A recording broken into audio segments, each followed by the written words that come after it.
தொன்னை பிரியாணினாலே கர்நாடகாவில் ரொம்ப ஸ்பெஷல், ரொம்ப ரொம்ப விசேஷம். ஸோ அந்த தொன்னை பிரியாணி நம்ம சிம்பிளாக வீட்டில் எப்படி பண்ண போகிறோம் தான் பார்க்க போகிறோம். Hi hello, welcome to soul of Sumi. So உங்களை ரொம்ப நாள் கழிச்சு சந்திக்கிறதுல ரொம்ப ரொம்ப சந்தோஷம். அதுவும் ஒரு சூப்பரான ரெசிபியோட தொன்னை பிரியாணி கர்நாடகா ஸ்டைலோட சிம்பிள் இன்க்ரீடியன்ஸை வச்சு வீட்லேயே இந்த யம்மி தொன்னை பிரியாணி எப்படி பண்ண போகிறோம் தான் பார்க்க போகிறோம். முதல்ல நம்ம சிக்கனை மேரினேட் பண்ணிக்கலாம். அதில் நம்ம ஒரு 1/4 கப் தயிர், 1/4 டீஸ்பூன் மஞ்சத்தூள், கொஞ்சமாக சில்லி பவுடர் இதெல்லாம் சேர்த்து நல்லா மிக்ஸ் பண்ணிக்கலாம். இதில் நம்ம ஒரு 1/2 kg சிக்கன். நான் இந்த சிக்கனில் யூஸ் பண்ணியிருக்கிற மஞ்சள் பார்த்தீங்கன்னா லாஸ்ட் டைம் நம்ம வீடியோவில் காமிச்ச அரமாத்து ஃபார்மில் விளைஞ்ச ஒரு ஃப்ரெஷ்ஷான மஞ்சள், அதை தான் நான் இப்போ யூஸ் பண்ணியிருக்கேன். ஸோ அதை தான் நம்ம பிரியாணி பண்ண போகிறோம். ஸோ சிக்கன் நல்லா கொஞ்சம் நேரம் ஊறட்டும். இந்த தொன்னை பிரியாணிக்கு நம்ம ஃப்ரெஷ்ஷாக ஒரு பிரியாணி மசாலா ரெடி பண்ண போகிறோம். 1 டீஸ்பூன் சோம்பு, 2 டீஸ்பூன் மல்லி, 1/2 டீஸ்பூன் ஜீரகம், 1/2 டீஸ்பூன் பெப்பர். இந்த மசாலா கொஞ்சம் நல்லா ட்ரை ரோஸ்ட் பண்ணிக்கணும்.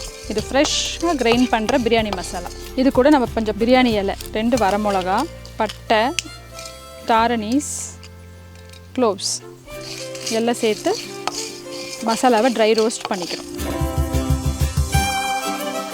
ஸோ மசாலா ட்ரை ரோஸ்ட் ஆயிடுச்சு. இதை நம்ம இப்போ பவுட்ரு பண்ணிக்கலாம்.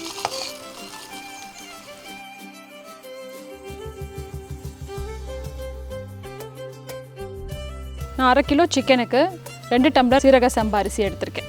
இதை நம்ம ஊற வச்சிடலாம். தொன்னை பிரியாணிக்கு ரொம்ப முக்கியமான பேஸ்ட்டு க்ரீன் பேஸ்ட்டு. ஸோ அதுதான் நான் இப்போ ரெடி பண்ண போகிறேன். கொஞ்சமாக ஆயில் ஊற்றிக்கிறேன். 10 பல்லு பூண்டு, துண்டு இஞ்சி, ஒரு வெங்காயம், ஒரு 2 பச்சை மிளகா,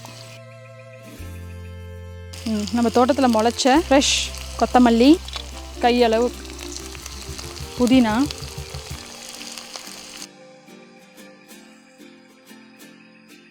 லைட்டாக உப்பு போட்டுக்கிறேன்.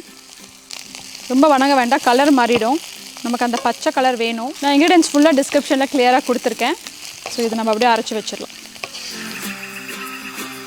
ஸோ பிரியாணிக்கு தேவையான ஐட்டம்ஸ் எல்லாம் ரெடி பண்ணி வச்சுட்டோம். சிக்கன் ஊற வச்சுருக்கோம். டொமேட்டோ பேஸ்ட் ரெடி பண்ணியிருக்கோம். டொமேட்டோவை கொரன்னு மிக்சியில் அரைச்சி வச்சுருக்கேன். பிரியாணி மசாலா, நம்ம இப்போ ஃப்ரெஷ்ஷாக அரைச்ச மசாலா, அதுக்கப்புறம் க்ரீன் பேஸ்ட் இது ரெடி பண்ணி வச்சுருக்கேன். இப்போ நம்ம பிரியாணி பண்ணலாம். தொன்னை பிரியாணி ஸ்டார்ட் பண்ணிடலாம். அதுக்கு நான் 1 கப் கீ எடுத்து வச்சுருக்கேன். கீ போட்டுக்கிட்டு அது கொஞ்சம் ஹீட் ஆகட்டும். அப்புறம் கொஞ்சமாக ஆயில். பிரியாணிக்கு எப்பவுமே கீ அண்ட் ஆயில் கொஞ்சம் முக்கியம். பிரியாணியில் பார்த்தீங்கன்னா பேசிக் டிப்பு ஃபஸ்ட் இந்த ஆயில் கீயும் நல்லா சூடானதுக்கப்புறம் நம்ம கொஞ்சம் ஸ்பைசஸ் எடுத்து வச்சுருக்கோம். பட்டை, கிராம்பு, பிரியாணி இலை, அன்னாச்சி பூ எல்லாமே எடுத்து வச்சுருக்கோம். இப்போ ஆனியன்ஸ் ஆட் பண்ணுறேன். முக்கியமான ஸ்டெப்பு வெங்காயம். வெங்காயம் நல்லா ப்ரௌன் கலரில் கேரமலைஸ் ஆகணும்.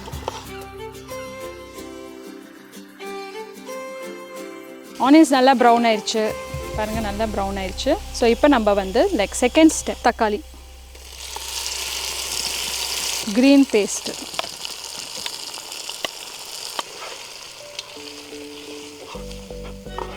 ஸோ நல்ல ப்ரௌன்ட் ஆனியன்ஸில் அடுத்த 2 மிக்சரை போட்டாச்சு. இப்போ நம்ம ஊற வச்சுருக்கிற சிக்கன் பீஸை ஆட் பண்ண மசாலாவில் சிக்கன் நல்லா கொஞ்சம் வேகட்டும். இப்போ நம்ம லாஸ்ட்டாக ஃப்ரெஷ்ஷாக அரைச்சி வச்ச பிரியாணி மசாலா,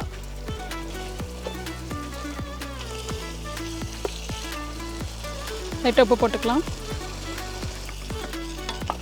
ஒரு 1/2 பழம் லெமன். சிக்கன் நல்லா வெந்துட்டுருக்கு. நல்லா எண்ணெயும் நெய்யும் நல்லா திரண்டு வருது. ஸோ இந்த டைமில் நம்ம இப்போ அளவான தண்ணி ஊற்றிக்கலாம். ஸோ நான் இந்த டம்ளரில் தான் அரிசி அளந்தோம். ஸோ இந்த டம்ளரில் நம்ம தண்ணி ஊற்றலாம். 3 டம்ளருக்கு தண்ணி ஊற்றுறேன். ஆல்ரெடி நம்ம க்ரீன் பேஸ்ட் அரைக்கிறதுக்கெலாம் தண்ணி ஊற்றிருக்கோம். ஸோ அதனால் நான் ஃபஸ்ட்டு இப்போ 3 கப்ஸ் ஊற்றி பார்க்கலாம். இப்போ நான் அரிசி ஆட் பண்ணிடுறேன்.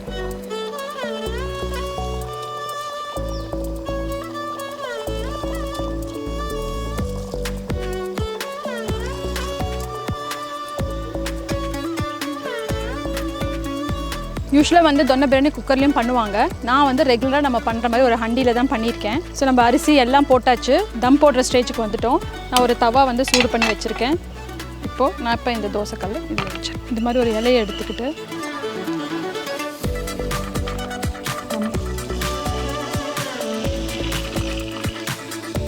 இப்போ நான் தம் போடுறேன்.